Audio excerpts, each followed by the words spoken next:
Jurors tearing up at the Boston Marathon bombing trial today. They are seeing graphic pictures and they're hearing grueling new details about the bombing victims. Let's get to News Center 5's Reed Lamberty. He's live in South Boston right now, where, Reed, prosecutors are close to wrapping up their case.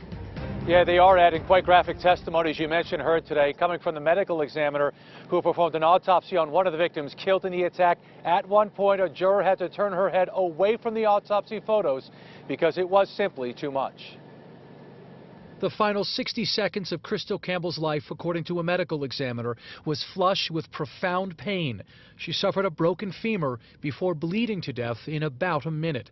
The graphic testimony coming from the medical examiner describing how the 29-year-old Campbell died on Boylston Street.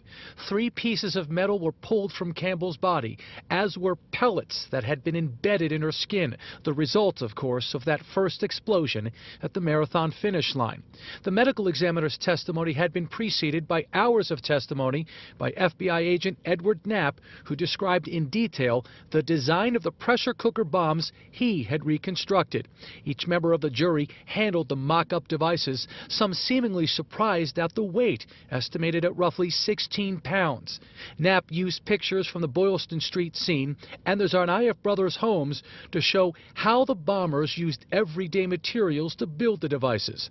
Powder from fireworks to fuel the explosion, transmitters from remote-controlled cars, Christmas lights, and green hobby fuses.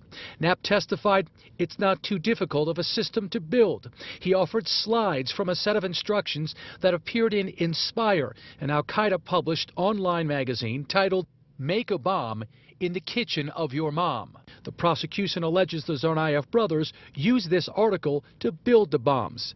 Explosive residue was also found on gloves taken from Tamerlan Tsarnaev's car, but an FBI chemist confirmed the residue found there and in the Cambridge apartment were only traces, not what you might expect to find if multiple bombs were made there.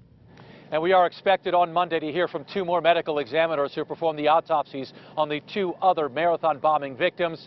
And the prosecution is expected to wrap up its part of the case early next week.